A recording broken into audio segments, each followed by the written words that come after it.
la polaridad. Entonces lo que tengo que tener en este punto es un voltaje, o sea, masa para el condensador se cargue, y a la vez tengo que tener otro voltaje que es el voltaje que yo voy a utilizar para generar los 28 voltios. Y ustedes verán cómo que se generan los 28 voltios. Ahora, yo si aplico, o sea, señal positivo o señal negativa, o sea, dependencia de la señal, es el transistor que va a conducir. Puede ser este o puede ser este.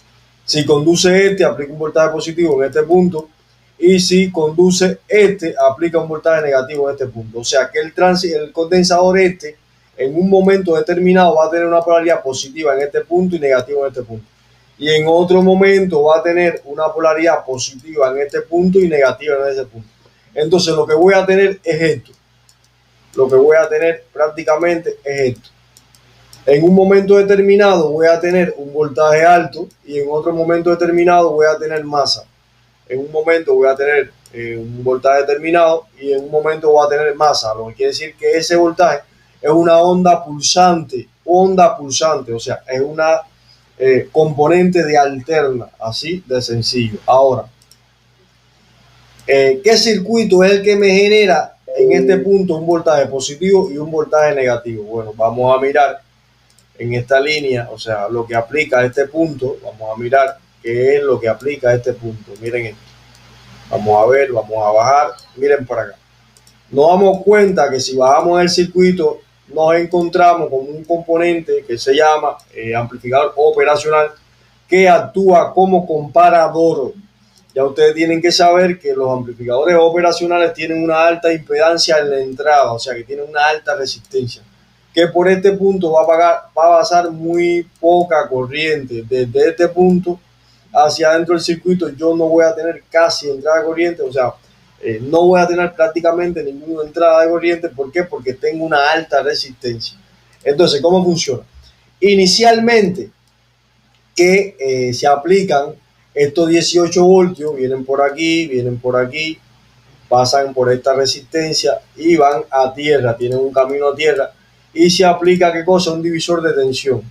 Cuando nosotros calculamos este divisor de tensión, o sea, vamos a calcularlo un momentico, déjame calcularlo rápido ahí. Serían, espérense ahí un momentico, vamos a hacer una pausa. Entonces, chicos, ya hice el cálculo. En este punto voy a tener aproximadamente 3.5 voltios inicialmente. Entonces, ¿qué es lo que yo voy a tener inicialmente en este punto? Bueno, si ustedes se dan cuenta, aquí yo tengo un condensador que se va a cargar de forma exponencial de 220 picofaradios a 50 voltios. ¿Qué quiere decir? Que inicialmente este condensador va a tener aquí en este punto 0 voltios. Entonces yo voy a estar comparando en el pin 3 de este amplificador operacional 3.5 voltios con 0 voltios en este punto. Inicialmente, si yo tengo la entrada inversora, la entrada no inversora superior a la entrada inversora, tengo 3.5 voltios mayor que 0 voltios, conmuto la alimentación a la salida, y lo que aplico aquí arriba, lo que voy a aplicar es el voltaje que tengo en este punto. Si yo aplico ese voltaje que tengo en este punto, lo que estaría aplicando aquí es 18.5 voltios aproximadamente. Al yo aplicar esos 18.5 voltios, estoy haciendo de que este condensador conduzca y aplique esos 18.5 voltios a este punto que tengo aquí. Así de sencillo. Al aplicar los 18.5 voltios, ¿qué voy a tener? En esta parte del condensador se me va a tornar positiva y esta parte va a ser negativa. Por lo tanto, en un determinado momento yo voy a tener 18.5 voltios en este punto. Pero ustedes saben ya lo que les he explicado, que los condensadores frente a corrientes pulsantes, o sea, frecuencias alternas, donde la frecuencia es distinta de cero, se comportan como un circuito cerrado.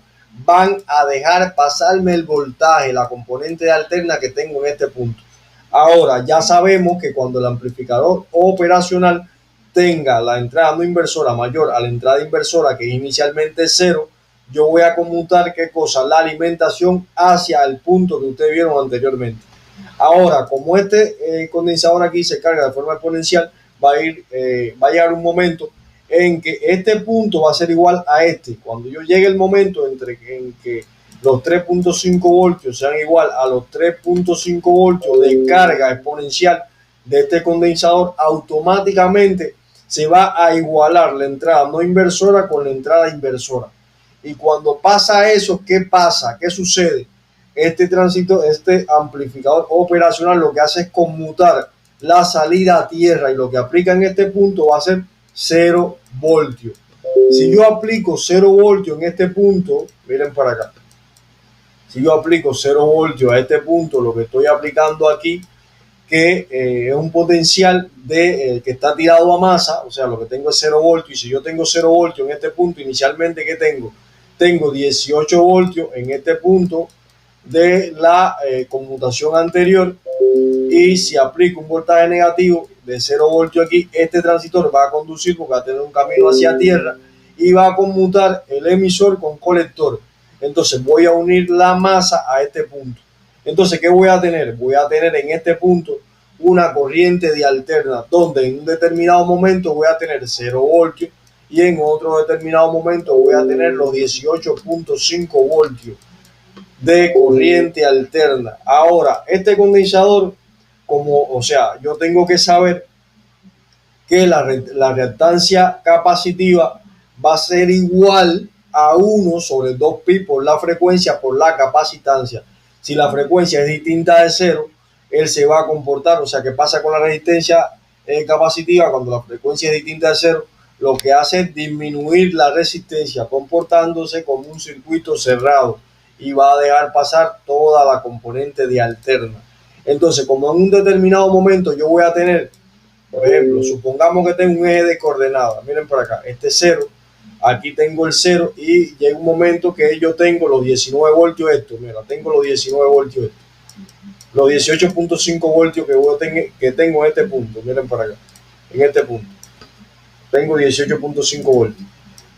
Ahora, cuando yo aplique esa componente alterna, va a llegar un momento que yo voy a tener exactamente una componente aquí también voy a tener otra componente más y aquí también voy a tener otra componente más.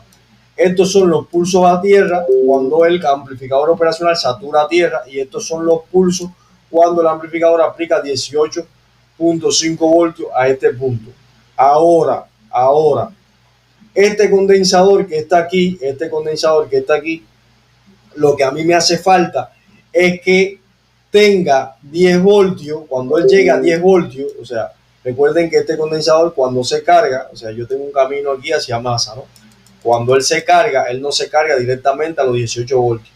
Él empieza a cargarse de forma exponencial. Cuando yo aplico los 18 voltios, yo no estoy aplicando directamente 18 voltios. Yo estoy cargando ese condensador. Cuando ese condensador llegue a 10 voltios, ¿qué es lo que hace? El circuito amplificador lo que hace es volver a conmutar a tierra. ¿Para qué? Para evitar que este voltaje se pase. O sea, yo lo que tengo es el de coordenada, tengo mi corriente constante, que es la corriente que yo, o sea, el voltaje que tengo aquí, que son los 18.5 voltios. Ahora, cuando de este lado yo tenga 10 voltios, lo que voy a sumar son esos 10 voltios con mi componente de directa que tengo en el otro lado. Y como esta señal es alterna y esta señal es directa, lo que hacen es sumarse. Se suman los ciclos positivos, se los voy a sumar a esta componente que tenga, a este voltaje que tengo aquí de 19 voltios. Cuando yo sumo 10 voltios con 19 o 18 voltios con 19, me da 28 voltios pulsantes en este punto. Tengo en este punto 28 voltios pulsantes. Al yo tener 28 voltios pulsantes y rectificarlo por este diodo, que lo que hace es rectificarme el voltaje pulsante que tengo en este punto, y este condensador lo que hace es filtrar. Ya en este punto voy a tener de forma directa, o sea, ya ese voltaje que yo tenía anteriormente así, ya yo no lo voy a tener. ¿Por qué no lo voy a tener? Porque este diodo lo que hace es mantenerme, quitarme toda esa parte de abajo, y este condensador lo que hace es quitarme ese rizado, igualar esos voltajes, o sea, sumar esos voltajes y dejarlo de forma constante. Así de sencillo. Al dejarlo de forma constante, lo que voy a tener en este punto son los 28 voltios que necesito para que aquel MOSFET que tengo allí, o sea, este MOSFET, como es de canal N, la puerta tiene que ser mayor que la fuente, y es cuando este MOSFET va a empezar a conducir. Así de sencillo. Entonces, chicos, espero que toda esa información la hayan entendido. Esto es una explicación meramente media, o sea, es una explicación, un circuito de complejidad media, no es un circuito complejo.